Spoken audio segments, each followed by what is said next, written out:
We're going to start off with the Breonna Taylor. For those that don't know, the jury started deliberating on that case on Monday in the federal trial of former Louisville police officer who was accused of violating Breonna Taylor's rights by opening fire on her apartment the night she was killed in the botched raid. Take a listen to the report.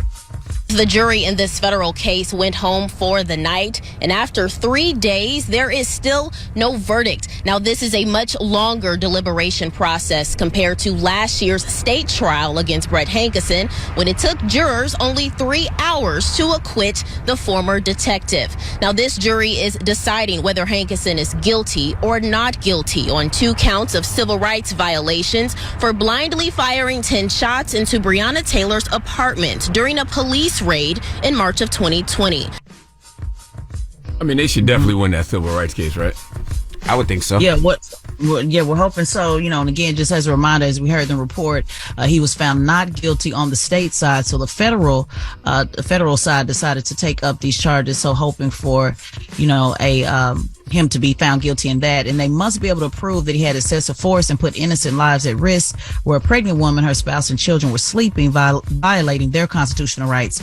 And to return a guilty verdict, the jury must agree that he deprived the people in both apartments of their constitutional rights and that he acted willfully.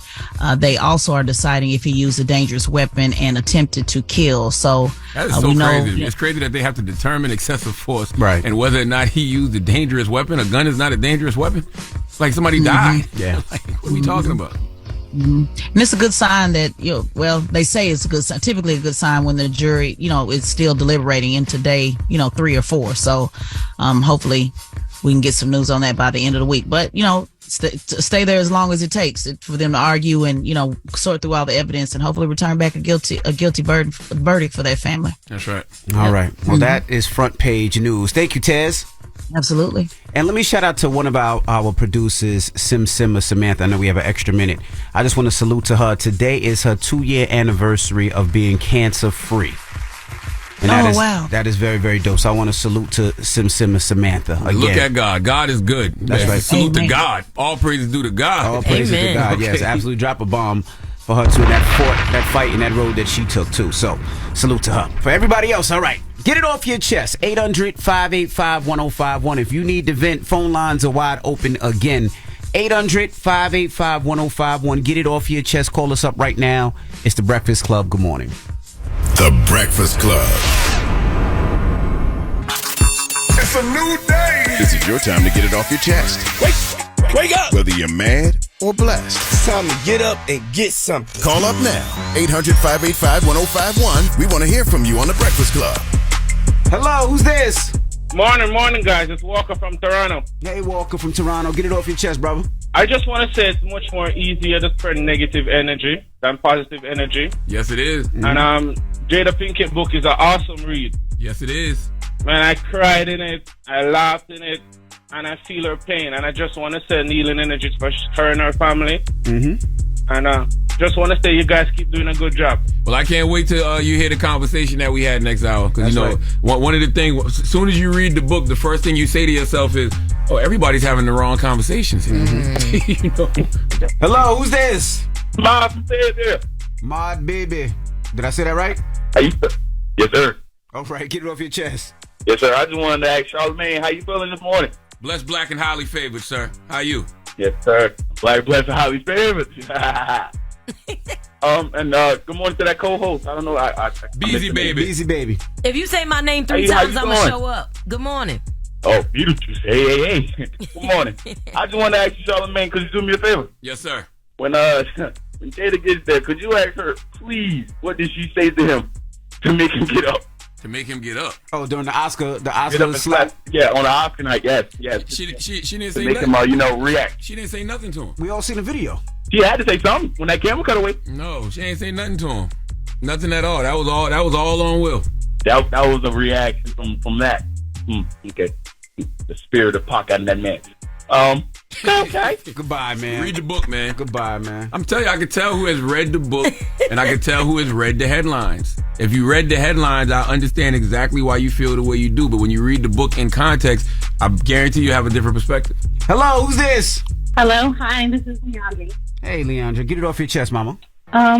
I just wanted to talk about the fact that I feel like women need to heal from our past trauma. You said what? Say that again, Mama.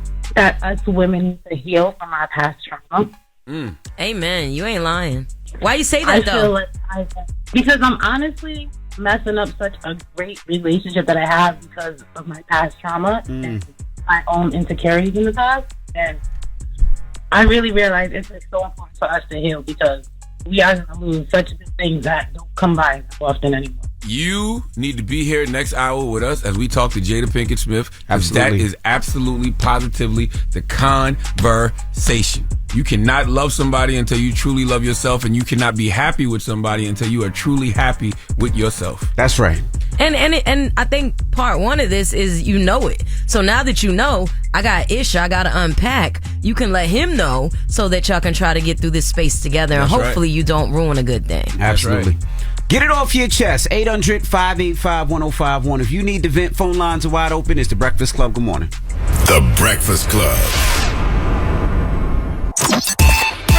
Ray. Yo, Charlamagne, Envy, what up? Are we live? This is your time to get it off your chest. I got an indoor pool, an outdoor pool. We want to hear from you on The Breakfast Club. We can get on the phone right now. He'll tell you what it is. We live? Hello, who's this? Yo, this Jid from Jersey. Jim from Jersey. What part of Jersey? Over there by the Brunswick area. Okay, Brunswick. All right. You ain't want to say the area. You just want to say over there by the Brunswick area. I ain't mad at you. Get it off your chest, brother. Hey man, these pranksters over here in Walmart getting out of control, and I don't have to punch somebody in the mouth last week. Okay, congratulations. What happened? Yeah. Yeah, man, it's two of these guys come in here, and one of them asked me a question, and another dude comes from behind and trying to yank my pants down. Luckily, I got a belt on. I turned around and sent them right to the moon. I don't know what's going on around here with that, man. Yeah, he lucky he didn't get shot, because that's a bit much. That's actually that's sexual assault, That really. is sexual assault. Yeah, there's the prank. Yeah, that ain't a prank. Yeah, that's when you just got to prank them back. You just got to grab them and start humping them, and they'll be all confused. No, because now you're going to get accused of man, that video is viral. That messed me up. No. Yeah, but they got to stop with them pranks. Thank you, Jid. Yeah. By the way, the joke's going to be on you if you a man who winds up on another man, tries to pull their pants down, and then you get charged with sexual assault. You know what I mean? You're going to have that mug shot. And it's gonna, forever. And that's going to be the story. You tried to sexually assault a man in Walmart.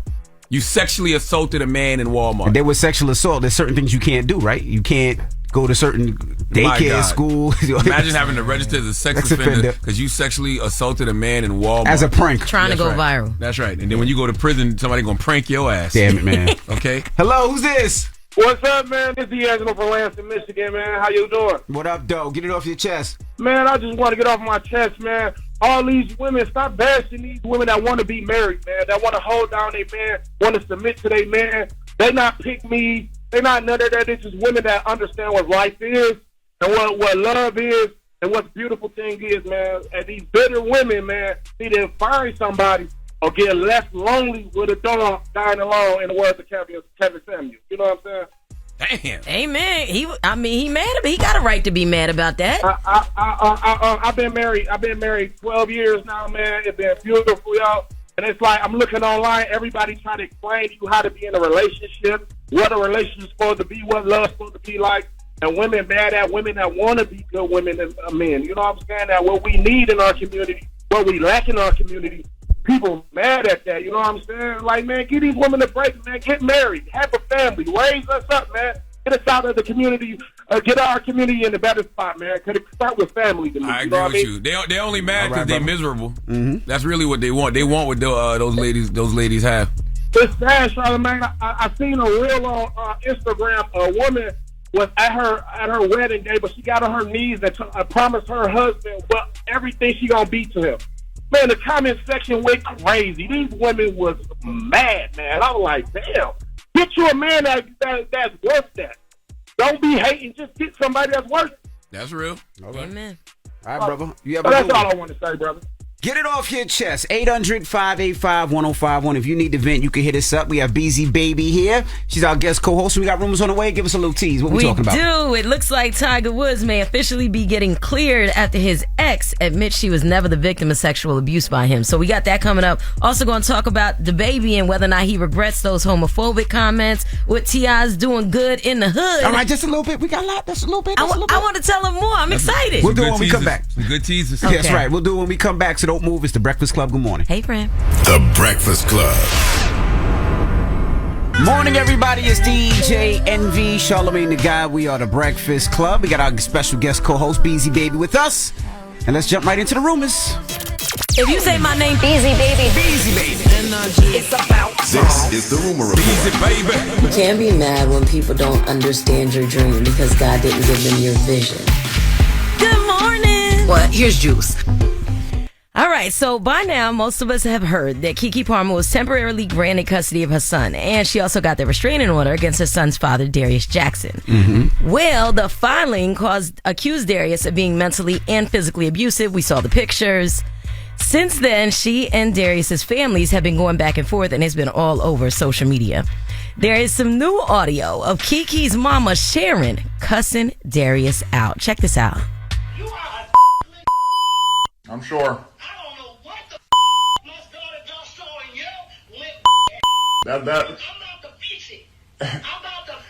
That's what you raised. That's what you raised. Okay. I'm sure. Alright, so about that bullet again? Okay. Okay. Yeah. I tried to be nice because I thought you had some mental problems. Nope. So I tried to be nice. But you gonna talk about my daughter? You gonna harass my daughter? You gonna talk about Usher? Usher is gay. You and your stupid family don't even understand the business. Usher is gay, guys. Tell her to put some clothes on. Tell her to put some clothes on. You be into Usher. Tell her to put some clothes on. Usher get a shot. Yeah. I'm not even acknowledging that. I really don't even want to hear any of this. Like, because nothing is private anymore. We don't need all this transparency. And who recorded this? Yeah, I don't know, but the conversation went from the conversation she was having with him to a conversation where she was talking about his family. Now, not only is Usher gotten dragged into it, but his family got dragged into it. Check it out. You ain't got a family. That bitch family, your fucking brother, sister that you chose, your immigrant They have nothing to do with this. They have nothing to do with this. They have nothing to do with this. Yeah, they do. No, they don't. Your mama do. She the one got you thinking you can go around and harass women because your daddy harassed her. Okay. Your grandmama told me his mama's crazy. We've never been able to do anything with her. I don't know why my son stayed with her, but yeah, she's crazy. And if Darius is listening to her, he should be ashamed of himself. That's what your damn grandmama told me. That's what his dad said. Your grandmama told me your mama was crazy, and that if you wanted to listen to your mama, she's schizophrenic, and so is he. Damn. If grandma said it, case closed. Grandma said crazy. Whoever recorded this seems like they was trying to make Keke's mom look crazy. Correct. But it doesn't make her look crazy. It makes her sound the way you would think a mother would sound if she felt someone hurt her child. If you allegedly hurt someone's child, that's exactly how any mother would react. You're going to get invited to private parts. Yes. She might say she's going to kill you, your whole family trash. Yes. I'm gonna jump out on a limb. I'm a mother of 4 daughters. Mm-hmm. It would have been way worse. By the way, Beasy you are a convicted felon. I am a convicted felon. Yes. So I understand this right here. I'm empathetic. Like I get it. I mean, put in some work. You know what I'm saying? No, that's her daughter. Like, how do you want her to react? That's her daughter. Somebody hurt her daughter. Somebody disrespected her daughter. Yeah, how would you want a mom to react? Well, we know how Keke reacted because we got audio of her talking to Darius. Check it out. That because you're nuts. There's no reason for you to say that. Jezebel, calling me Hades, that's all unnecessary. You do all of that unnecessarily because something's wrong with your mind. It's not normal. You sound like you have a broken brain and you need to go to see somebody because you're chemically imbalanced. There's nothing that I've done for you to stay on that page. People have endured more. I've endured more from you, and I don't do that to you. I don't sit up there and call you all kinds of names and do stuff like that. You randomly have an episode and then you harass me for an hour straight. The Usher shots weren't necessary, though. Not at all. If I'm Usher, I'm never speaking to the Palmer family ever again. But you know what I'm saying? Keke was really watered down compared to Mama. Yeah, you're supposed to shut Mama down. Yeah. Like what that? Because what did that? Like why? But mom was so enraged, and they didn't know the phone call was being taped, so they think they're talking in family. She probably talked to her mom. I don't care. If that's how you talk to me, if that's how you talk about me when I'm not around, don't be smiling up in my face when we see each other. How do you shut Mama down? How do you shut your mother down when she's like that? Yeah, when she's enraged. How would Mama know that? Where Mama get that from? You know what I'm saying? But you know when moms get angry, they just say anything. Yeah, but that ain't a good one. No, that wasn't a good one. That wasn't a good one. I'm sure Mama apologized for it, but she was upset and angry. Because first of all, if that is the thing, and you say such and such is this, and such is bisexual, that means it's still a 50% chance that it could have went down. You know what I'm saying? What are you talking about? You know? All right, let's. What are we talking about here? Like that's supposed to make me feel better? You know what I'm saying? Which side are you gonna believe? Exactly. God dang, man. Well, we got to go. We'll do next hour. All right, next hour we're gonna talk about T.I. and what he's doing for his hometown city. Also, we got some juice about Drake coming up. Okay, so don't move. When we come back, we got front page news. Teslin Figueroa will be joining us, and then Jada Pinkett Smith will be here. So don't move. It's the Breakfast Club on BET. The Breakfast Club. Your mornings will never be the same. Morning, everybody. It's DJ Envy, Charlamagne the Guy. We are the Breakfast Club. We have Beasy Baybie here, our guest co-host. And let's get in some front page news. Morning, Tez. Good morning, DJ Envy. Good morning, Beasy Baby and Charlamagne the Guy. Peace, Tez. Now let's start off with some quick sports. Draymond Green has been suspended for 5 games, and he will miss out on $769,000. He's also being fined $25,000. Rudy Gobert $25,000, and Klay Thomas $25,000. Drop on the clues bombs with Draymond Green, okay? My favorite player in the NBA. All right. He ain't got no problem putting hands on you for his people. Nope, not at all. Not at all. And tonight in football, the Ravens take on the Bengals at 8:15. Now let's jump right into it. Let's talk Joe Manchin, huh? Yeah, Joe Manchin. I'm sure this won't be a surprise to many of you, especially Charlamagne the Guy. It says he inched closer Wednesday to confirming he could run for president. Let's take a listen. Are you considering running for president? I will do anything I can to help my country. Is that a yes? And you're saying, does that mean you would consider it?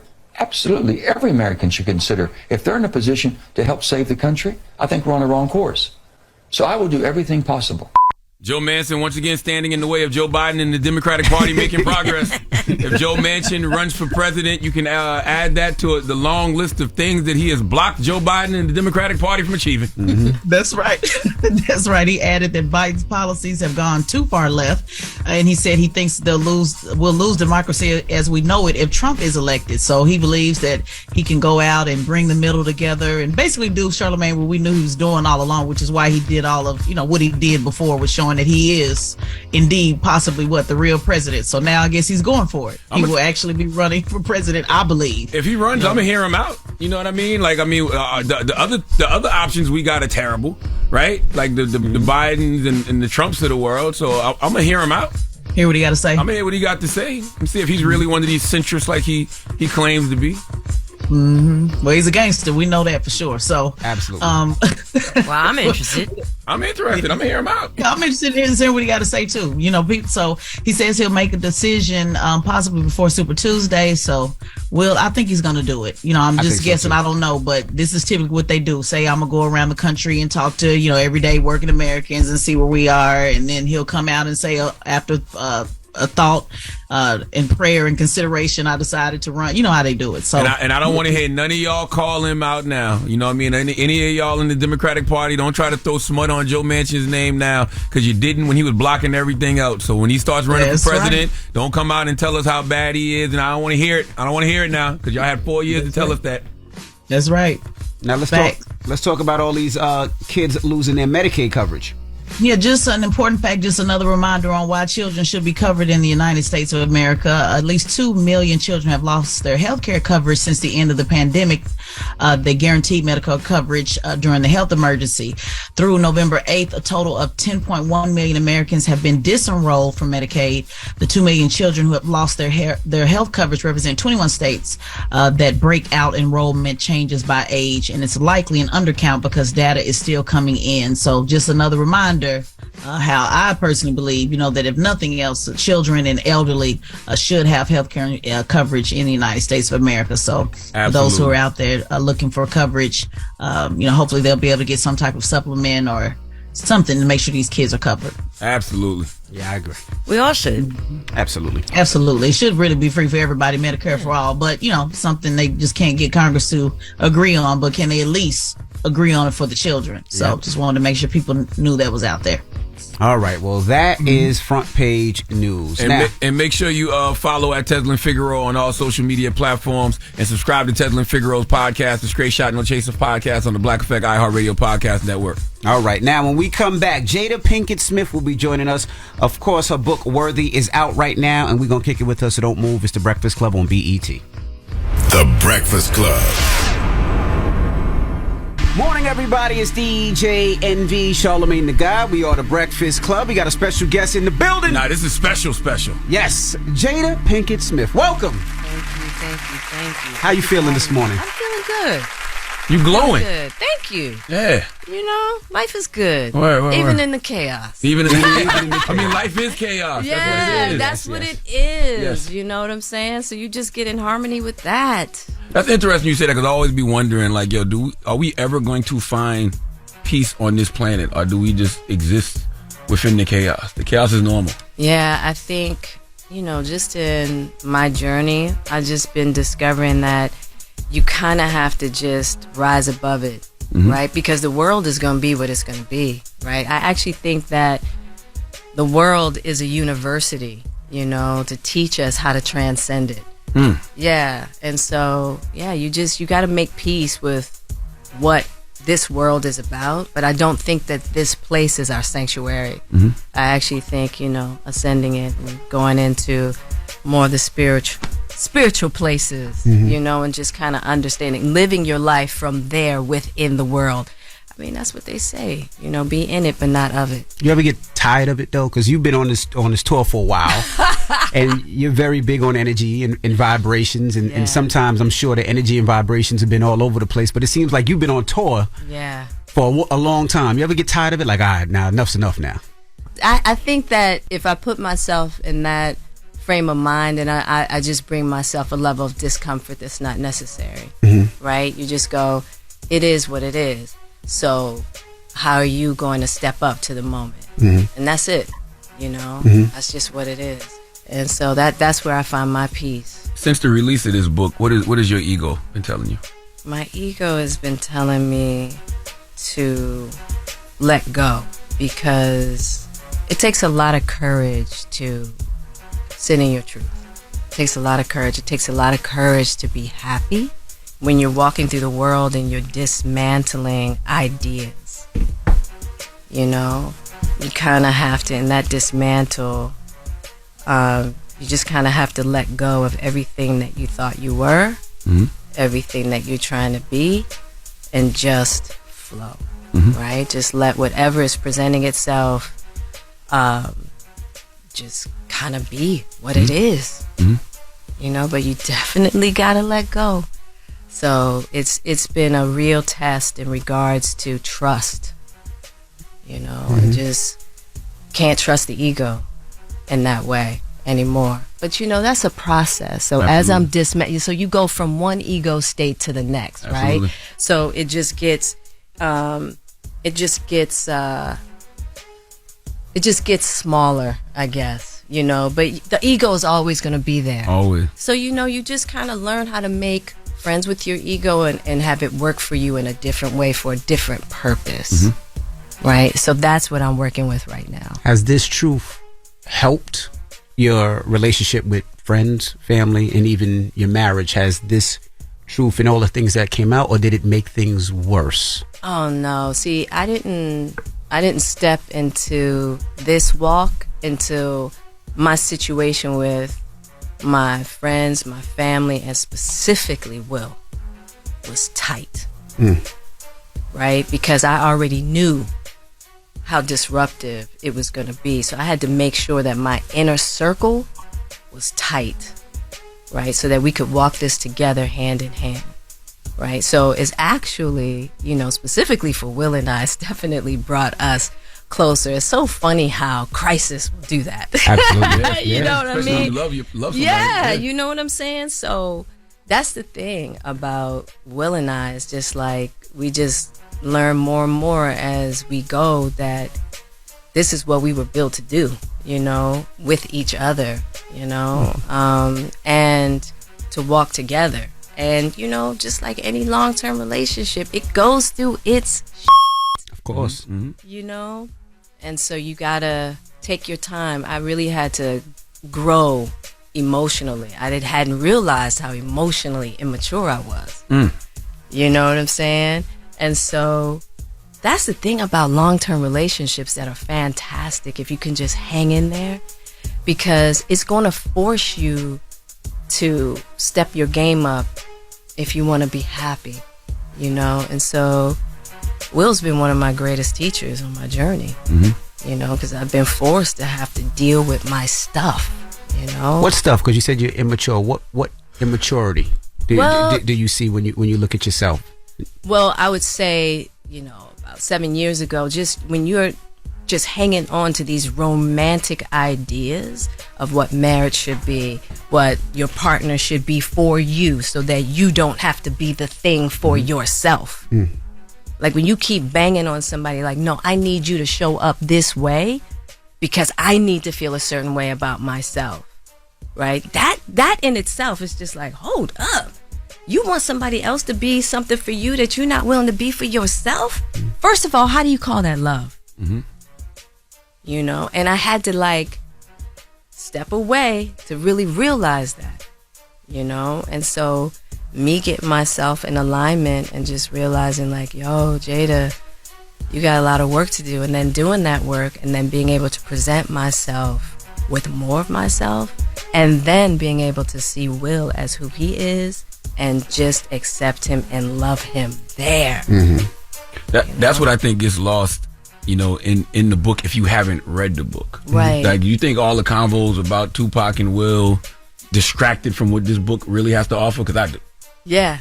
And I knew that. I knew it was going to be a lot of distractions, right? And I was like, hopefully this book will have legs so that once all of the, you know, the chatter dies down, we can get to the real components of the book. Now, people who've actually read the book are on it, right? They see that. So, It's a journey of healing. It's a journey of healing. It's a journey of somebody trying to find their worthiness, which is, you know, all of us have struggled with that. Imposter syndrome, not feeling worthy. Yeah. If you read the book, you see somebody really laying it out in detail, the journey to get to that place of worthiness. And it's a universal struggle. You know, we all do it in different ways, right? But it's a universal struggle. And so, yeah, that's I really wanted to lay that out in the way that I did, especially once again, just dismantling these ideas of perfection, you know, because we also have these societal romantic ideas of what somebody in my position, what my life should look like, who I should be within it. You know what I'm saying? And it's like, no. Like, real life is real life, no matter what station you're sitting at, period. You know? Do you regret leading with a lot of that stuff? Leading with a lot of... The talk about Will, to talk about Pac, because, you know, those just became sound bites and headlines on the internet, clips. You regret leading with that? You know, it's so difficult because when you're dealing with media, that's what people want to attach to. People not interested. You know, that's not the clickbait, the journey part of it. The clickbait is, you know, the Tupac, the Will, you know, so you got to kind of get past the clickbait where people get exhausted with that, and that dies down, and then people can get with the real. But it's hard to avoid it, honestly. It's hard to avoid it. All right, we got more with Jada Pinkett Smith. When we come back, don't move. It's The Breakfast Club. Good morning. Yep, we're back. It's The Breakfast Club. DJ Envy, Charlamagne the God, and we're still kicking it with Jada Pinkett Smith. Her book, Worthy, is out right now. We look at your life and we see the wedding, we see the trips, we see all of that. When did you realize and say, I need to fix this because this isn't right with me? What was that moment? I would say that I got slammed up against a wall probably when I was really confronted with some really heavy suicidal thoughts. When I was looking for cliffs to drive over, you know, so that my suicide would look like an accident. so my kids wouldn't think that I committed suicide. Mm-hmm. I did a plant medicine journey. Ayahuasca. I can't wait. Let me know when. I got you. And that was a real awakening for me. You know, when I really had to be confronted with my own shadow, my own self-hatred. And it was so strong and it was so scary. I was like, whoa. I didn't even want to be with that. And I'm like, asking somebody else to contend with that?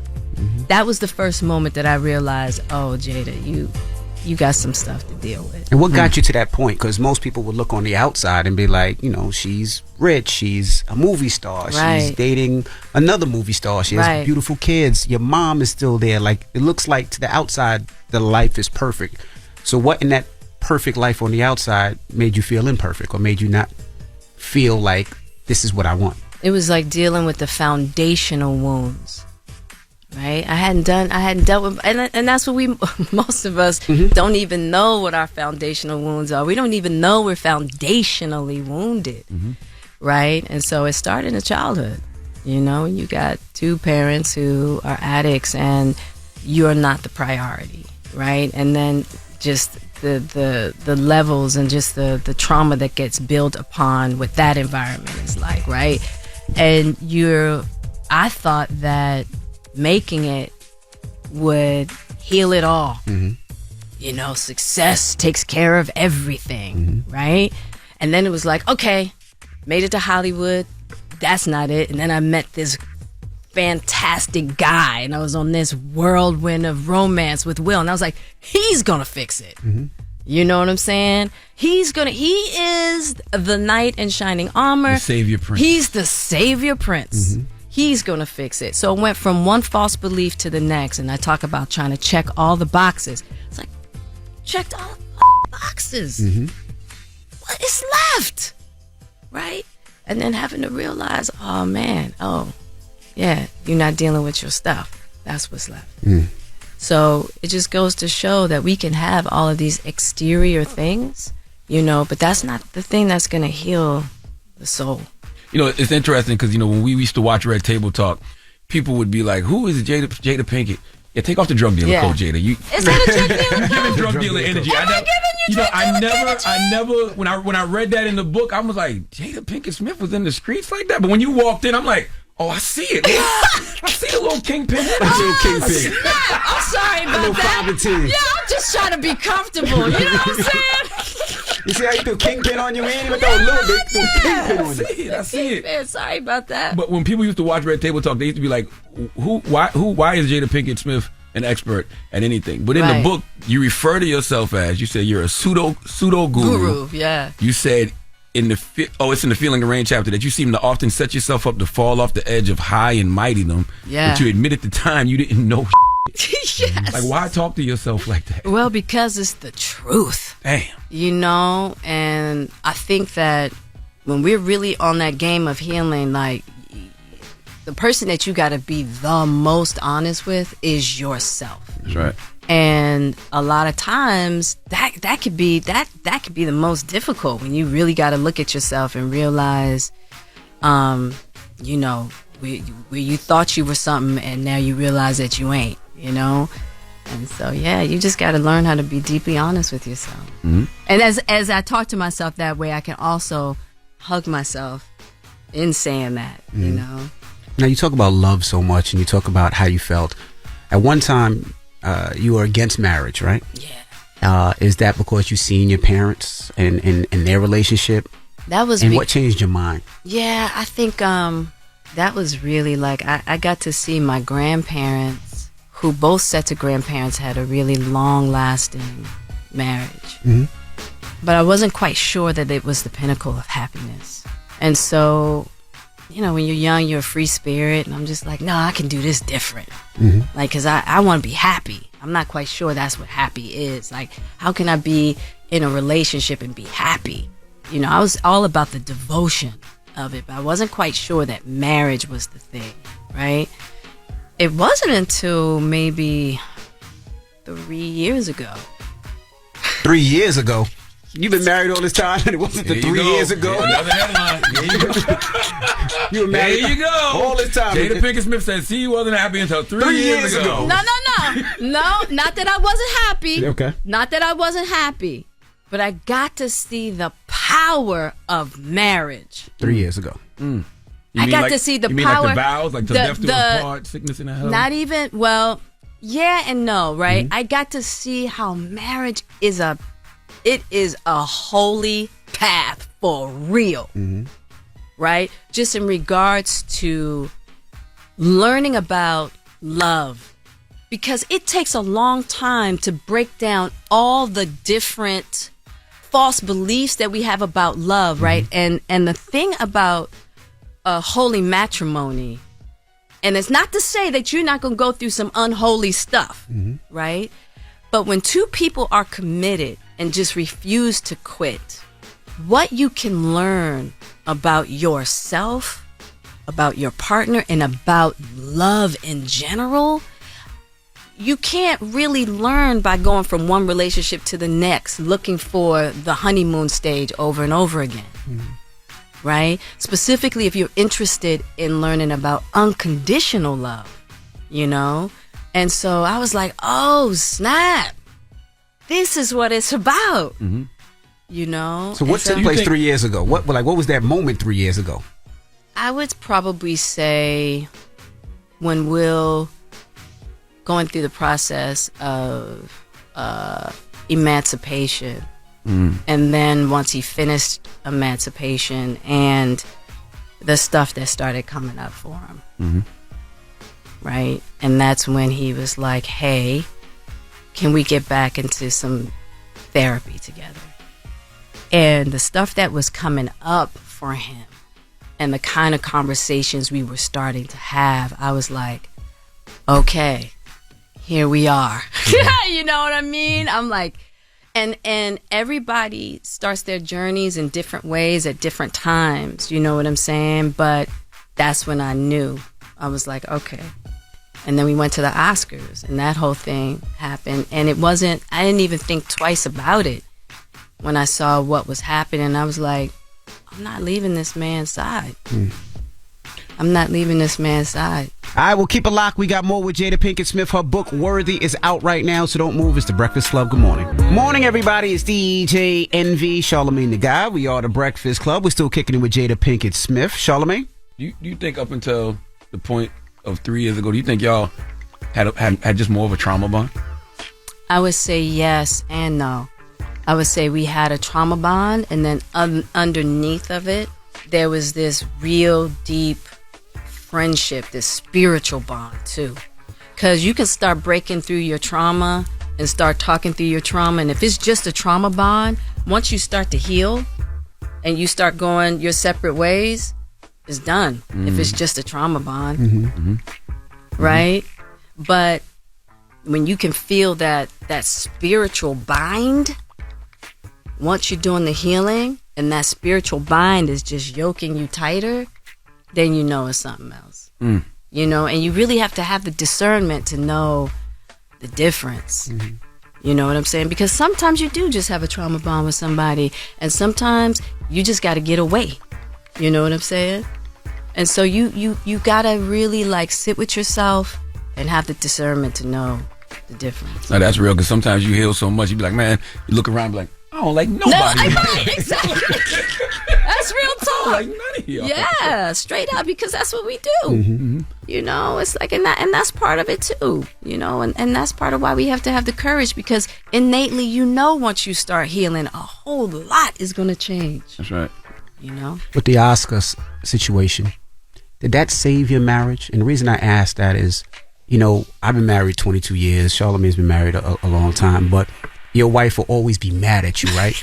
But you can't be mad at him. I could be mad at him. I'm not going to let you tear him down. I could tear him down in the house. So did that save your marriage? I would say what it definitely did is that it accelerated what I think was already in the process. It was in that moment that I knew. I was like, oh no. Nah. We gonna do this together. I'm gonna be by your side.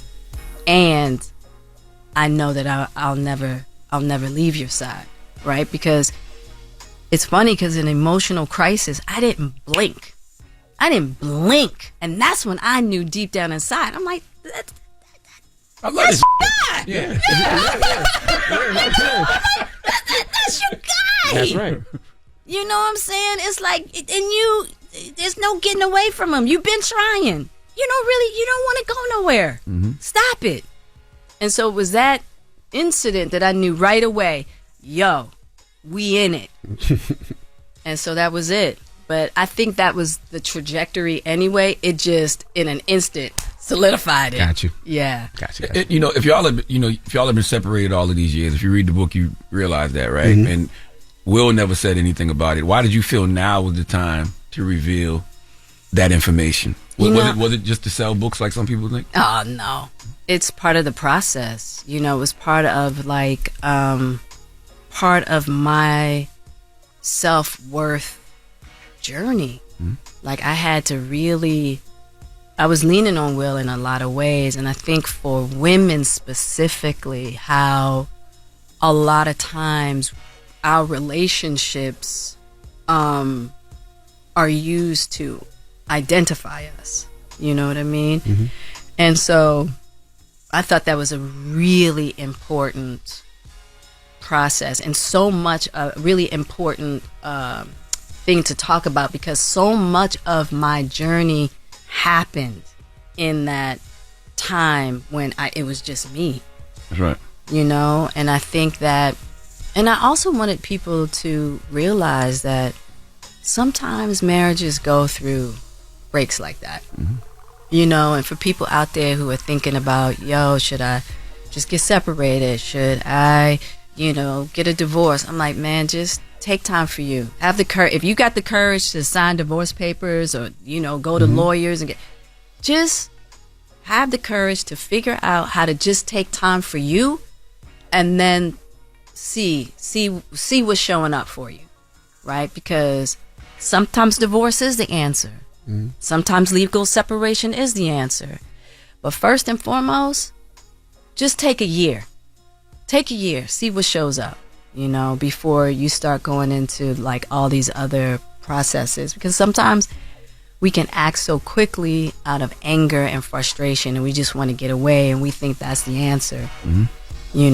And in some cases it is, but in some cases it's not. How did you feel when you talk about the truth, right? And you say a big reason of this book is you can help other people, other marriage, other couples that are dealing with it and don't know how to express it because they've never seen it, right? Mm-hmm. And the press and the public says, Jada is embarrassing Will. And you just said you were doing it because you wanted to live in your truth. So what do you say to those people that thought that it was just a embarrassing Will and dehumanizing him and take it as masculine? I want to quote Anna Navarro of The View. She said you are emasculating and embarrassing Will.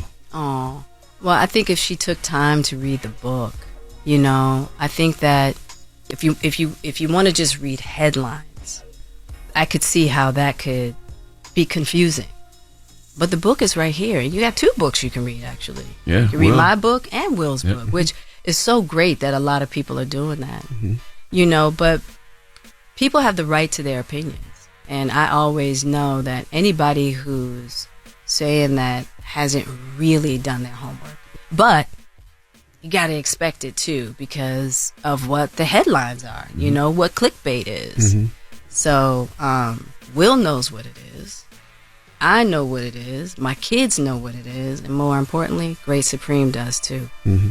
Right? And so that's really all I'm concerned with at the end of the day. When Will was up here, he talked about being insecure a little bit about Tupac. Did y'all ever have that conversation? Because as a man, when you're a little insecure, I almost feel like you play both sides. You want to be yourself, but you want to show that you're better than the person that's making him insecure. You're tougher than, or smarter than, or more romantic than, or a poet than, a better rapper than. Yeah. Did y'all ever have that conversation? I wouldn't say that we had conversations in that way. It was just like, we came up in an era where it was so unusual for a man and a woman to be friends, right? Yeah. I mean, really think about it. Like that's more of an open idea now, right? But just think, in our era, that was just like friends. They had to be dating. Yeah, like what, right? And so I think for him, it was just like getting your mind around that, you know, and that the kind of friendship that we had, because we had such a, you know, tight friendship that, you know, was very impactful on my life. You know, so I think it was just getting the understanding around that Tupac and I could be friends, you know, and that he was a part of my life in that way. And so just, we had a lot of conversations around just those ideas. How did he get over that? I think he just realized that, and I really can't speak for Will. You should probably ask him when he comes back. But I think he just realized that that's what it was. You know what I mean? It was like, that's what it was. It's like, you know, that was that beautiful friendship. And I think once he as he got older, started having his own friendships with women, like, oh, that is possible. And how were you with that?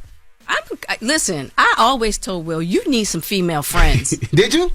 Yes, because I think men and women, I think men do need female friends and women need male friends. And I actually think men, once they have daughters.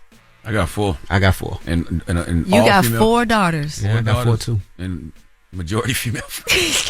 There you go. But I would, now, let me ask you a question. Would you say that having daughters helped you understand? Absolutely. And see, I think that's what Absolutely. happened to Will. I think once Willow came, you know, and then he started to realize a different relationship with the feminine, right? And then he realized, oh, wow, you know, you can have relationships with women that are non-sexual, or however y'all have to, you know, manage that in your own minds, right? I think once Willow came, she was his teacher on that for sure. And so he was able to have female friends. All right, we'll keep it locked. We got more with Jada Pinkett Smith. Her book, Worthy, is out right now, so don't move. It's The Breakfast Club. Good morning. We're back. It's The Breakfast Club. DJ Envy, Charlamagne the God, and we're still kicking it with Jada Pinkett Smith. Her book, Worthy, is out right now. Charlamagne? In the No Soccer Mom chapter, right, you shoot down every rumor there's ever been about y'all. That y'all are swingers, that y'all were both gay and playing each other's biz, that y'all were sleeping with whomever you choose. Yeah. How does it feel in 2023 to still have those same rumors out about people you love, like Will and Dwayne? I know. That just came out, too, recently. Yeah, you know, and let me just say this. It's ridiculous, right? And it's nonsense. And this is a person that tried a shakedown, a money shakedown that didn't work. We're going to take legal action.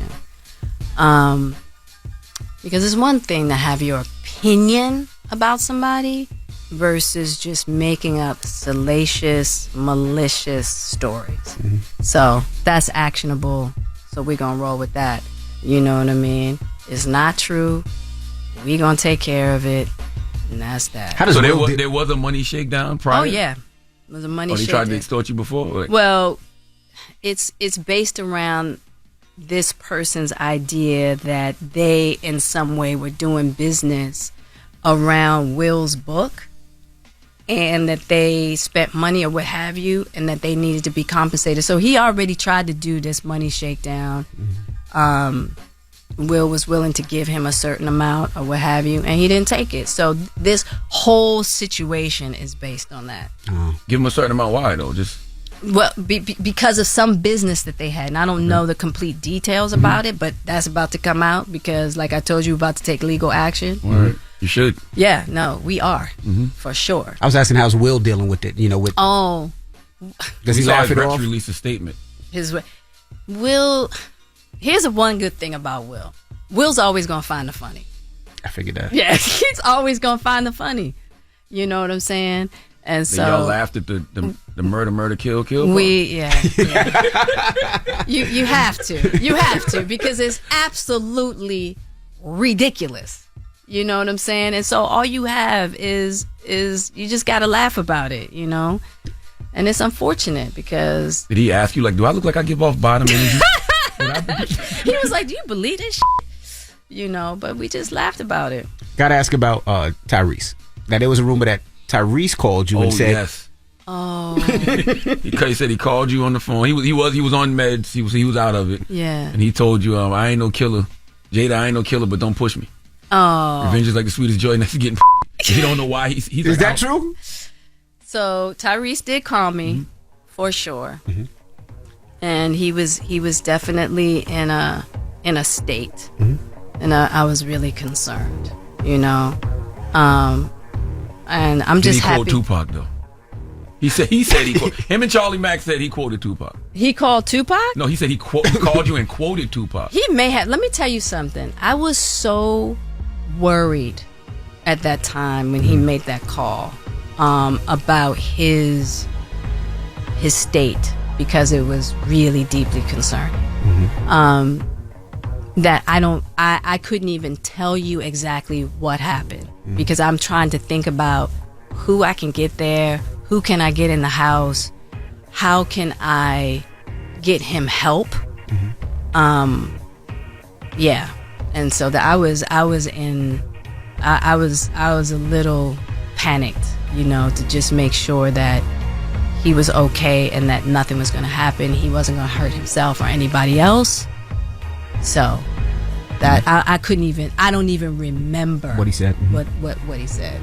I want to talk about the book and a debate I had at dinner a couple weeks ago with some friends, because in the book you say that you and Will decided to separate in every way except legally. Yeah. And y'all would have complete transparency, no secrets about what y'all were doing and whom y'all were doing it with. Right. And the debate we were having was, early in the book she said that they've never been in an open relationship, but isn't that an open relationship? Well, here's the difference between that. That's when you're in an open relationship and you are still intimate with each other, right? At that point, we went our separate ways. So it's as if we are divorced, separated, and just trying to figure out how we're going to go about it. But at that particular point in time, we were no longer relating in that way, right? Because for us, it was over. It was done. So if you're in an open relationship, that means that you are still in a relationship with one another. Romantically, romantically, and you are okay with being with other people romantically. Like y'all was separated. We were separated. Like done. Done.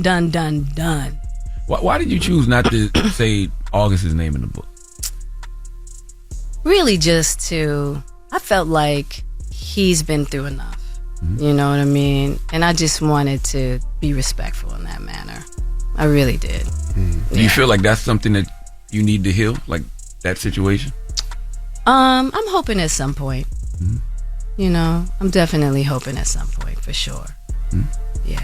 I wanted to ask you too, if you pick a crew to run with in real life, would you choose between the cast of Set It Off or the cast of Girls?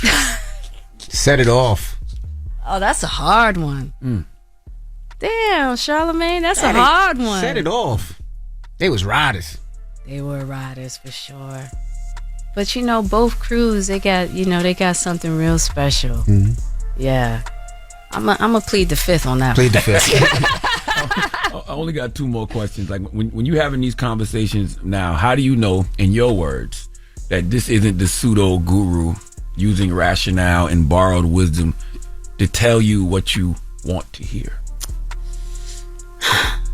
Because it sits so beautifully in my heart. Now, what I will say about that is that's why you gotta always stay open. Because as we continue to grow and learn, it's Bruce Lee said it best. Be like water. You know what I mean? Because that's where I'm sitting right now. Who knows when I come back, if what it'll be then. Because we just gotta stay open, we gotta stay fluid. But for now, it's what speaks to me deeply. And that's all we got, for the moment. My last question, and it's a quote, right? And the quote is, other people's opinion of you, whether it's good or bad, should not be grounds in which you base your self-worth. Your value is inherent within you. What matters the most is whether you know you are worthy. That's right. So do you know you're worthy? Absolutely. And you know what? It really comes from And I wanted to say this in regards to the question you asked about self-worth. Really dealing with self-judgment. Like, once we can cure our self-judgment in a certain manner, right? People's opinion about you can only affect you if you believe it. You know what I mean? Once you really know who you are, once you really know your self-worth, anything that anybody else has to say about you really can't affect you. You know? And so, I know how much work it's taken for me to get to know myself. I can't expect anybody else to know me like that. You know what I mean? So I have to be willing and accept whatever opinions come my way. I get it. Absolutely. Yeah.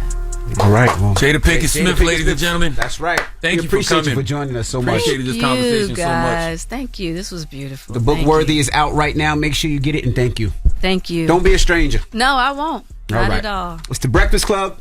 It's Jada Pinkett Smith. The Breakfast Club. Your mornings will never be the same. I was donkey up the day. Made it. Damn, the hee-haw again. It's time for Donkey of the Day. I ain't trying to be donkey today no more. They should be embarrassed by what they already did. I'm not making these people do these things. Called Donkey of the Day, and it really caught me off guard. Damn, Charlamagne, who got the Donkey of the Day today? Well, just hilarious. Donkey of the Day for Thursday, November 16th goes to 35-year-old Joseph Halder. I think that's how you pronounce his name. A volunteer firefighter from the Upper Peninsula of Michigan. This is one of those ones that caused me to reflect a little. And in my reflection, I thought to myself, I wonder if humans are as insane as Donkey of the Day makes them out to be. Maybe I need to give humans the benefit of the doubt more and say, hey, it's just me. You are the guy who does Donkey of the Day, so you choose to seek out this crazy every day. And since I choose to seek out this crazy every day, I attract the crazy by way of stories, okay? People send me these things, and I read them, and I can't believe them. So I read them again, and I still can't believe them. Then I check other sources to make sure that these stories are real because I don't believe them. And every morning, we end up here. Same donkey time, same donkey channel. And today is really no exception. Salute to all the public servants out there, all the individuals who realize that your true purpose in life is service to others. Dropping the clues bombs for those individuals. I told you Joseph is a volunteer firefighter. Volunteer firefighters are absolutely public servants. Being a volunteer firefighter is absolutely an act of service. But do you ever think to yourself, well, what if you're a firefighter and there's nothing to do? Nobody to serve. What if you're a firefighter and there's no fires to fight because there is no fires? Have you ever thought about that? Well, Joseph has, and he also had a solution. Let's go to WSB Channel 2 for the report, please. It was the third such structure fire in the area in a short amount of time, which by itself is kind of suspicious. A volunteer firefighter for the Whitefish Township Fire Department was officially charged today for setting a building on fire Saturday night. And Joseph Halder was a firefighter on the department for only a few months. Today, he stepped in front of a judge for arson. Halder is accused of setting fire to the building that used to house Ruth's gift shop in downtown Paradise. Chippewa County Sheriff Mike Bittner was on the scene moments after the call came in. He immediately looked over surveillance footage from a gas station across the street. A short time later, deputies arrested Halder while he was fighting the fire. Halder is charged with third-degree arson. He's facing 10 years in prison and a $20,000 fine. Only you can prevent firefighters. Firefires. What? What am I trying to say? Forest fires. There you go. Okay? And firefighters that right. set forest That's fires. Right. Oh, that's right. Only you can prevent forest fires, and you know how you prevent them? By not starting them yourself. Okay? Story of my life. This is a literal, physical, tangible example of what self-destruction looks like. See, when you start going to therapy, right, and doing the work on yourself and start healing some of these traumas, when you get to the place in your life where, you know, you start feeling pockets of peace, when you start feeling genuine happiness, when you feel joy, you will find a way to start a fire, right? This man started a fire and then showed up to put out the fire that he helped start. I promise you, this is the version of me that I run from. I don't want to start any fires. Especially when things are peaceful. When things are peaceful, I want them to remain peaceful. I don't want to go grab a canister or something flammable, some fire, and set things aflame just because I'm not used to peace. This man, Joseph, was looking for chaos. He was working with the fire department for just a few months, and he wanted action. So much so that he started a fire himself and then went to help put it out. I know people like this right now in corporate America. I know people like this right now in my life. They will create a problem themselves just so they can have something to do, just so they have something to fix. Let me tell you something. When you have to do things like that in order to feel like you did something, then you need to do some internal work on yourself, because that don't make any damn sense, all right? Paul Sloan says the innovative leader has to be an arsonist and a firefighter, but I don't think he meant that literally. Okay, nor, Joseph, do I believe you are an innovative leader. And did you know that roughly, just a fun little Snapple fact, roughly 100 firefighters are convicted of arson each year. It's called firefighter arson. True story. There's a very small minority of firefighters who are also active arsonists. And guess what they say motivates these people? Boredom. Okay, or by the prospect of receiving attention for responding to the fires they have set. Sound familiar? Okay, I told y'all earlier this week, idle mind is the devil's workshop. These folks really don't be having anything to do. This is truly the era that has everything and absolutely nothing all at once. And that is because the things you all crave aren't real. You got all these followers on social media, but no real connection to nobody. You log on every day to a community that's not even a real community. You're seeking validation and attention and likes and retweets and engagement. None of it is real. And that's why you're bored. And you resort to doing dumb snickerdoodles, that's a BET edit, like Joseph did. Now Joseph is facing up to 10 years in prison and a $20,000 fine. And he's a person of interest in at least 2 other fires in the area. Some donkey of the days just sell themselves. Please let Remy Ma give Joseph Hadler the biggest hee-haw. Hee-haw, hee-haw. You stupid motherfucker. Are you dumb? I can't believe y'all be doing this, snickerdoodles. And don't be Joseph Hadler, okay? Don't start a fire just to have something to do. Not only that, there's some of us who will set ourselves on fire to keep others warm. That means you put other people's needs in front of your own. You do know that's not sustainable, right? Okay, just so we're clear. All right. Well, thank you for that donkey today, sir. Mm-hmm. Now, when we come back, well, first, BET, we'll see you tomorrow. Peace, BET. Mm-hmm. Now, when we come back, Jada Pinkett Smith, she was on the show last hour. We spoke to her for, what, over an hour? Sure. Yeah, we spoke to her for over an hour. Full conversation is on YouTube, by the way. Yeah, you can listen to it right now. Watch it right now. She talked about in relationships and in marriages having friends with the opposite sex. And this is what she actually said. When Will was up here, he talked about being insecure a little bit about Tupac. Did y'all ever have that conversation? Because as a man, when you're a little insecure, I almost feel like you play both sides. You want to be yourself, but you want to show that you're better than the person that's making him insecure. Yeah. Did y'all ever have that conversation? I wouldn't say that we had conversations in that way. It was just like, you know, we came up in an era where it was so unusual for a man and a woman to be friends. In our era, that was just like friends. They had to be dating. Yeah, like what? Right? And so I think for him, it was just like getting your mind around that, you know, and that the kind of friendship that we had, because we had such a, you know, tight friendship that, you know, was very impactful on my life. All right, so let's discuss 800-585-1051. When you're in a relationship, is it okay for your spouse or your significant other to have friends of the opposite sex? Not even just in marriage, but in life, you can have platonic friendships. Like I got way more homegirls than I got homeboys, and a lot of times, a lot of these people are grandfathered in. Like, you know, y'all been friends forever. You know what I mean? Mm-hmm. Like, and another thing Jada said during that conversation, she was like, she didn't say, you know, we're not talking about new people. Talking about people that have been around for a long time. And it kind of helps you too, like in your relationship, to have friends that are of the opposite sex. So when you vent, or not tell them your, you know, personal business, but when you tell them what's going on, they give you a perspective that your significant other might have and kind of balance it out. You don't have a whole lot of yes men about, yo, I feel you, bro. Right. No, I don't feel you. You messed up. Or it can hurt, you know, like Charlamagne said, no new friends, no new people coming around. If the individual is a new, then we all friends. Right. Yeah, we all speak. But it ain't a situation where you just speak to my wife or I just speak to her. No. We all friends. But even old friendships should still be we all friends. Absolutely. Yeah, so let's discuss. 800-585-1051. What are your thoughts? Phone lines are wide open. It's The Breakfast Club. Good morning. The Breakfast Club. Steady calling my phone. It's topic time. 1-800-585-1051 to join into the discussion with The Breakfast Club. Morning, everybody. It's DJ NV, Charlamagne the Guy. We are The Breakfast Club. Now, if you're just joining us, we're talking about Jada Pinkett Smith. She was on the show earlier. By the way, we have our guest co-host, Beasy Baby, with us this morning as well.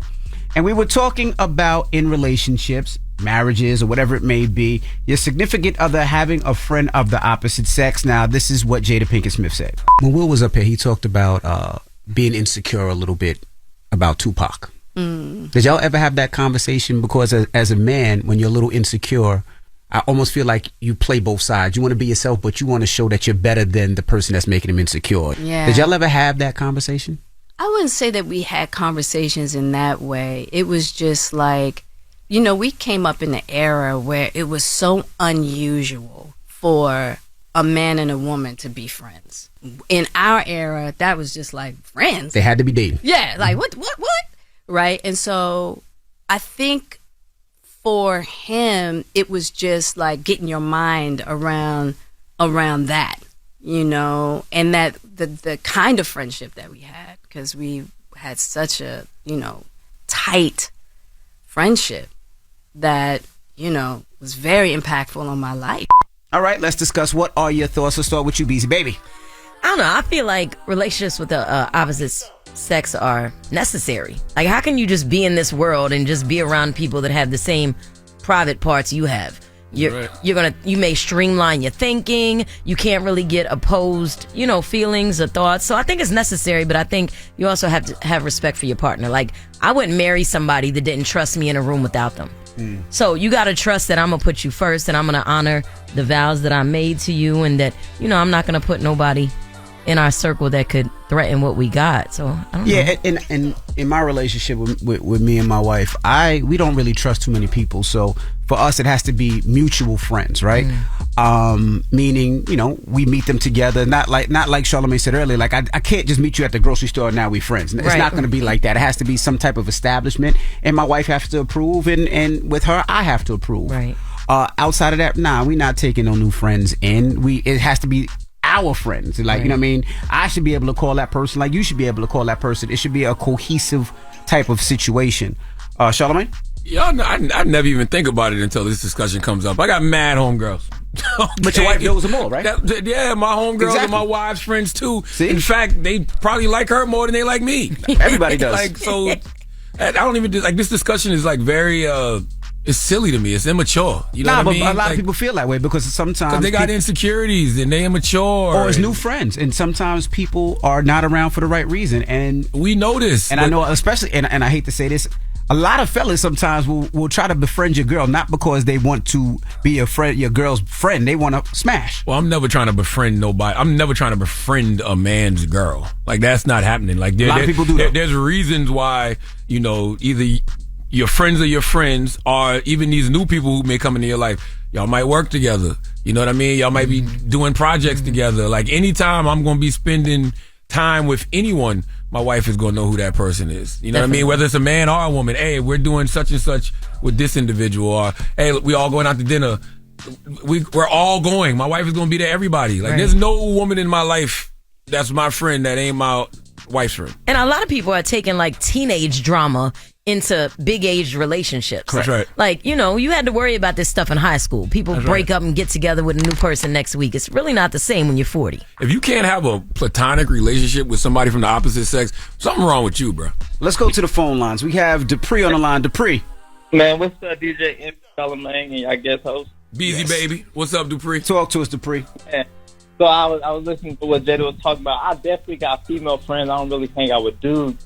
And my baby mama, who's now my fiance, she don't really be liking it. She be jealous and stuff like that. And they just had a party, and I'm trying to go to the party. She was like, "No, you ain't going. They be twerking and stuff." And I'm like, "They ain't twerking on me." Yeah, but why would you bring your baby mama there? Why would you bring her with you? But see, so when they hit me with the invite, I'm like, since we just got engaged, I'm like, man, I know she gonna want to come. And they was like, that's cool, she could come, but she still was feeling some type of way. So I'm like, man, whatever. I end up not going because I end up just going to sleep. I wake up in the morning and look on social media. They definitely was twerking. So it was just like, but that's what they do though. That's why I like getting around, man. Shout out to the homegirls, man. For real, for real. But if you had included her in that friendship from the beginning, it wouldn't have been they twerking. It would have been we twerking. It would have been a whole but I think twerk party. But them ain't her friends though. So like, I can understand like. Them ain't really your friends, so you ain't gonna really want to be around them girls because you don't know them. But if you have hold up, bro. Like, you supposed to be the bridge between that, though. You supposed to be the bridge between your friends and your girlfriend, and that should have already been better than it is. I would say for the most part, she was cool with something like cordial, but Dupree, you know that's on you not wanting to come around. You could have came around. Even when you called Dupree, you was like, I got the invitation. You was like, damn, you know my wife going, you know I have to bring her. You didn't make it seem like she was invited. It was cool. You made it seem like I gotta bring her because if I don't, her friends be kicking it. I ain't chilling with them, you know what I mean? You go chill with your friends. These are my friends. This is who I grew up with. I've been knowing them since 7th grade, you know what I mean? We 30 years old now. So it's like at any point in time, you feel like, oh yeah, I've been knew them was your homegirls. I'm gonna go hang with y'all. I done have plenty of girls. I'm kicking it with y'all. You know what I mean? But that's on you that you felt some type of way you never want to come. Nah. Yeah, that's on you, man. Like Beasy said, you got to be the bridge, bro. Like you, and if those are really your friends, they gonna absolutely not only want to meet your fiance, they gonna want to accept her and embrace her as a friend too. Yeah. Hello, who's this? This is Yanni. Hey, Yanni. Good morning. Talk to us. Like the egg? No, like the pianist, not the penis. Huh? What? All right, go ahead, Yanni. Pianist. Yanni. Pianist Yanni. Okay. Okay, so my take on this is like I'm a girl that really don't have many female friends because chicks just act funny sometimes. But I believe, like you guys are saying, if you have a friend that you've had for a long time, then everyone should be friends and everyone should be comfortable with it. For a girl, it's easier to have dudes as friends because they're going to think, y'all know how y'all get down, they're going to think one day maybe it might happen, but they're going to still continue to be loyal. I think when a dude has a female friend, it's more like iffy, even if you get to know them. Because I don't know, I'm a female, and I know how females get down. So I wouldn't be really comfortable with that. But on my part, I wouldn't have a problem with having my dude friends and knowing my dude, you know. So you are right with it because you feel like you can control whether or not it goes down because, you know, you giving them access or you're denying access. But when it comes to your man, you feel like he can't control himself. If they open it up, he just diving in. Well, I'm not saying totally, but, you know, I mean, personally, I just feel like guys got that little extra, okay, maybe, or, you know, let her get a little too close, you know, whisper in his ear, something like, nah, we're not doing that. So, no. Okay. Thank you, Yanni. 800-585-1051. If you're just joining us, we're talking about Jada Pinkett Smith, something she said during our interview about men having women friends and women having men friends. We'll discuss when we come back. It's The Breakfast Club. Good morning. It's topic time.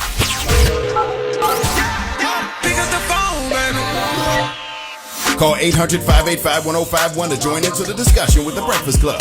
Talk about it.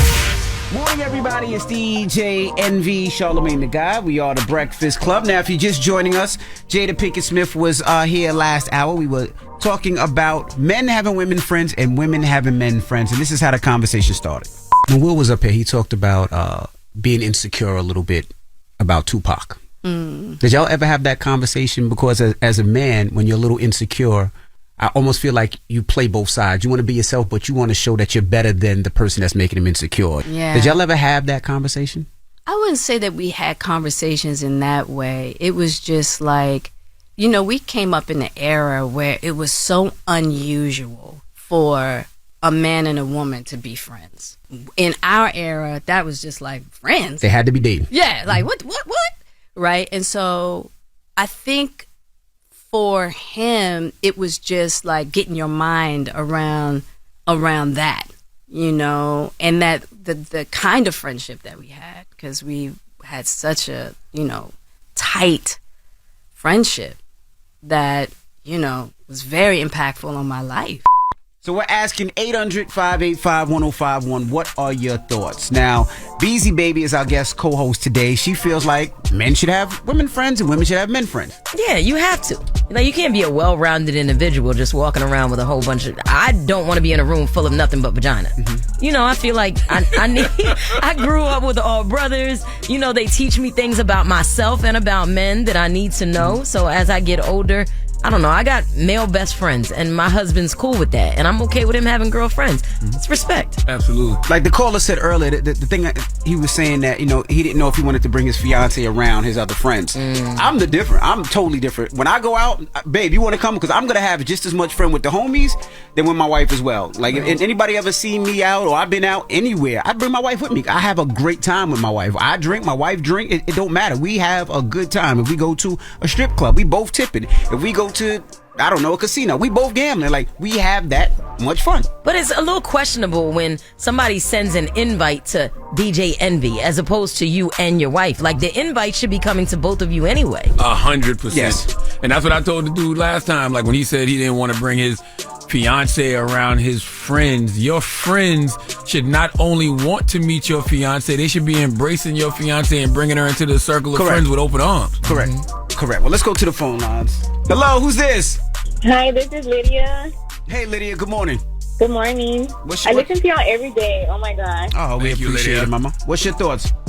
So my thoughts is, I believe it's okay for each of us to have guy or girlfriends, as long as they are respectful of the relationship / marriage, because we are married. So, and then I work in the nightlife part-time, so I'm a bartender, waitress, and I have a bunch of guy friends that I work with for years.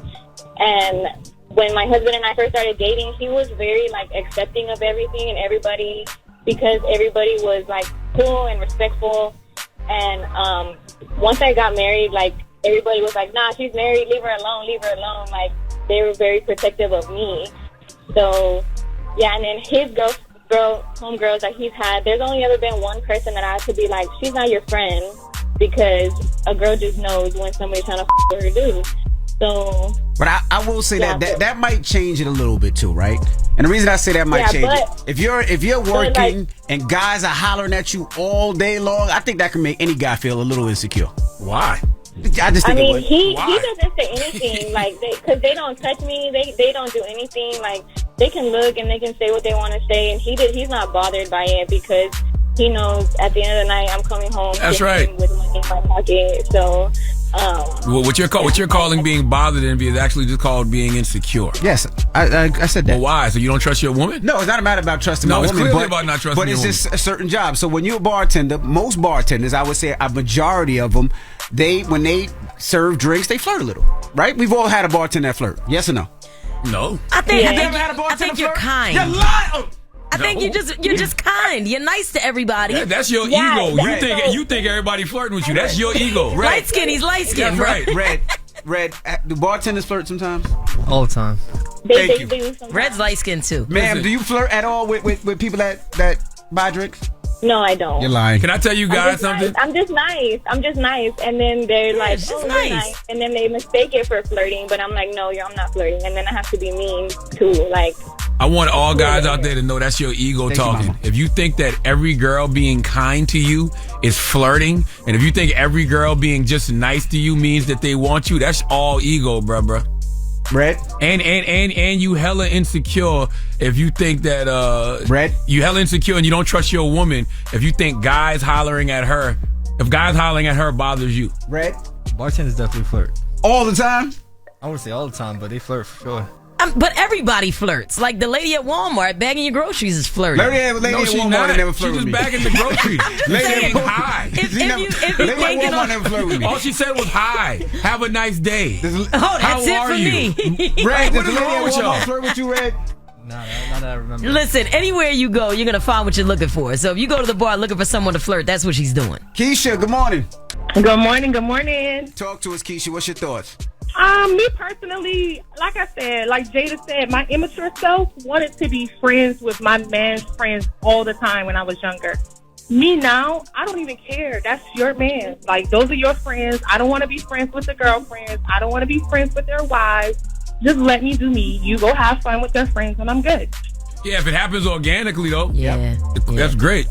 Yeah. I don't really care anymore. I'm just, I've gotten older. I'm more mature. Like, at this point, if it's beneficial to you, fine. If it's not beneficial to you, cut it out. For me, it's not beneficial, so I don't want any parts of it. Thank you, Keisha. All right, what's the moral of the story, guys? Moral of the story is, friends, How many of us have them? Let's be friends. Before they go any further. All right. I think the moral of the story is friendship is always a sweet responsibility, never an opportunity. Amen. That's what I think. And it doesn't matter what private parts you have. Yes. All right. All right, well, let's get to the rumors. You can't be mad when people don't understand your dream. Because God didn't give them your vision. Here's Juice. This is the Rumor Report. If you say my name 3 times, I'm going to show up. Beasy, baby. Beasy, baby. Beasy, baby. Good morning. On the Breakfast Club. All the mics, right? Yeah, There the you mics go. all right. And that was Tailor-Made produced that. Shout out to And you know Tailor-Made. what else real quick? What's Red that? and Envy. Yes, sir. Bartenders want tips, you idiots. That's why they being nice to your stupid asses. That's not flirting. They want y'all to tip them. Okay, continue, Beasy. Period. All right. Yo, shouts out to T.I. T.I. is doing some good in his community in Atlanta. He's building an affordable housing complex and unveiled 143 apartment units as well as 25 special units for homeless youth. And this is right there, Donald Lee Hallowell Parkway. And this is the area where he grew up. His grandma used to shop and he did some things there himself. Check out what the news had to say about this. Word. Today, Atlanta rapper T.I. attended the ribbon cutting of his first affordable apartment development. It includes 143 apartments and 25 special units for homeless kids. The Entrada West Side sits across from Center Hill Park in northwest Atlanta.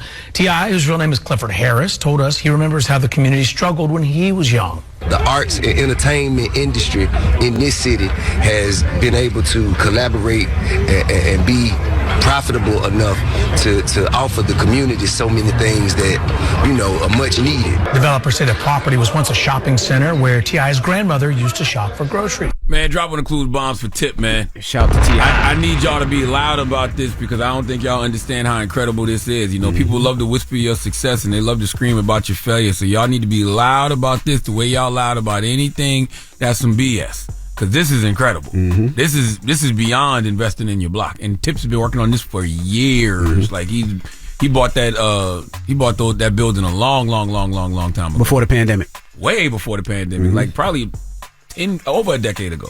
And as somebody who was homeless as a teenager, like I understand the importance of this for kids that are aging out of foster care and don't have anywhere to go or don't have family. Like this is really the bridge to better. So shouts out to him for that. And remember when he was up here, he was saying how he had to have a grocery store in there. You had to have a he was looking for a black-owned grocery store. That was just a few months ago. Yeah. So salute the Tip. And now he's done it. And this is the same community that he's taken from. Literally. Check this out.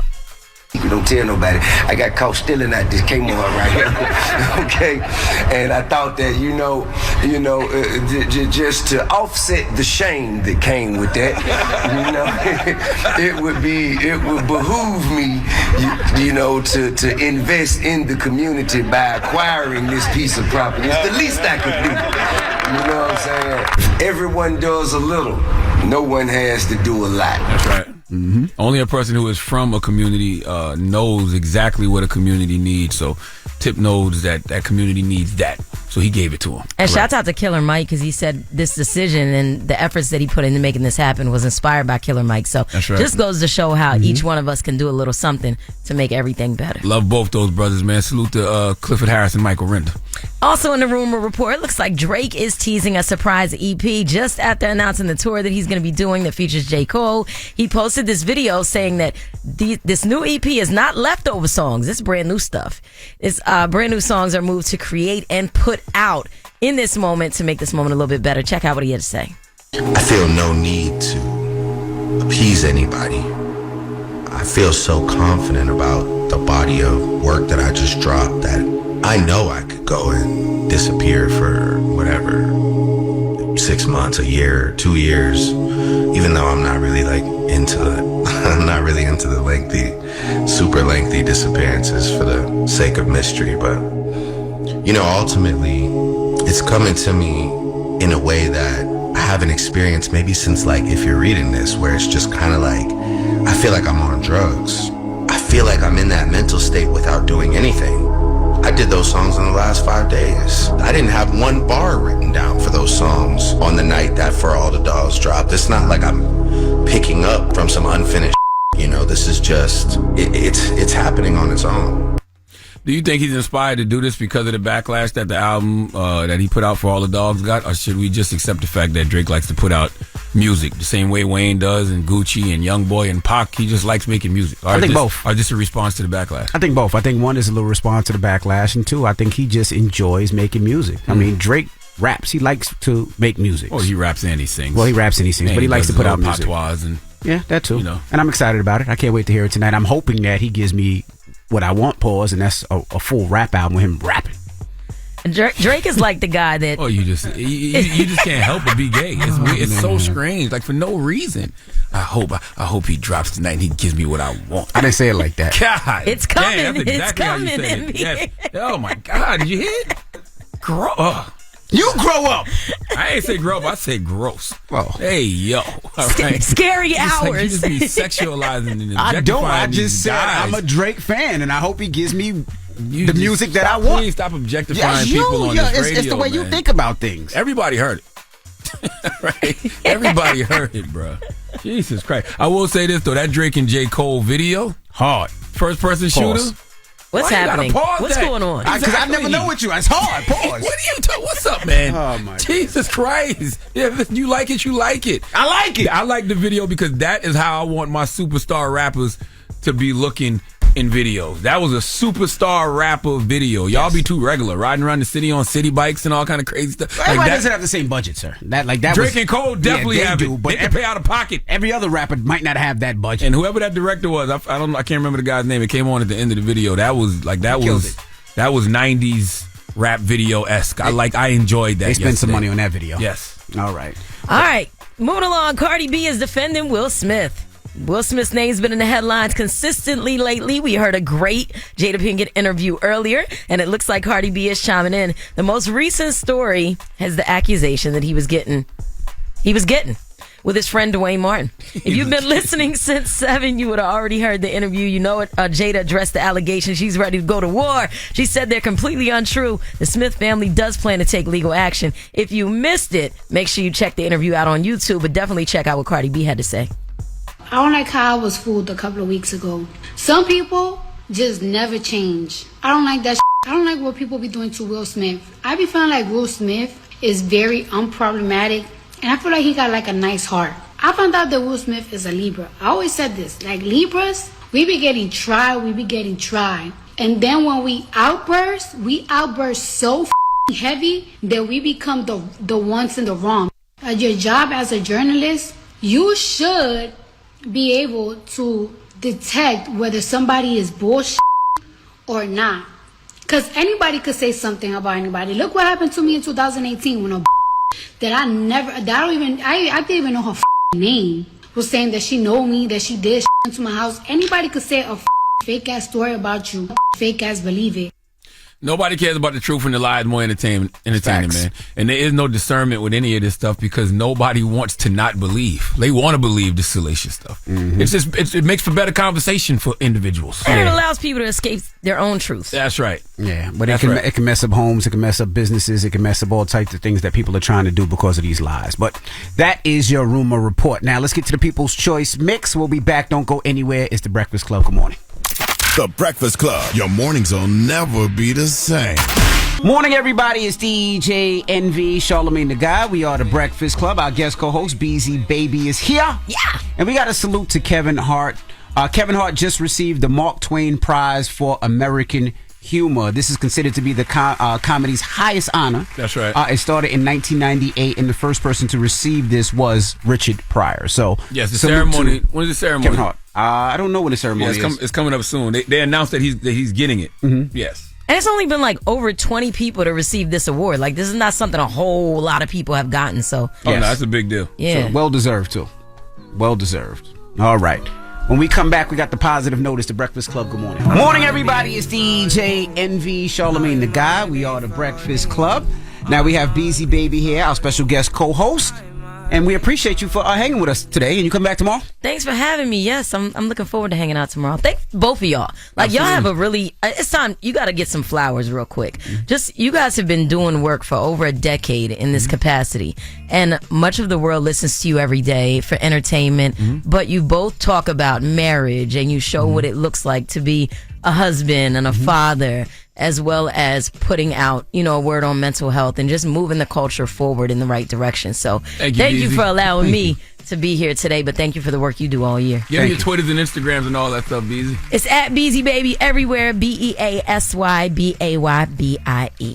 All right. When we come back, we got... Oh, no, you got a positive note now. Give us a positive note. Well, yeah, and I want to remind everybody, man, this Saturday in Moncks Corner, South Carolina, my hometown, I'm doing my 10th annual turkey giveaway from 10 a.m. to 12 p.m. At Berkeley High School in the student parking lot of Berkeley High School. So, we do a drive-through every year, man. So all you got to do is pull up, and we'll put the bird in the car for you, okay? 406 West Main Street, Moncks Corner, South Carolina, Berkeley High School student parking lot, 10 a.m. to 12 p.m., my 10th annual turkey giveaway. So I will see y'all there. Now, positive note. Some people get real uncomfortable when you grow out of the box they tried to put you in. You're no longer safe to them because your commitment to transformation reminds them of what they are not stepping into. Have a great day. Breakfast Club, bitches!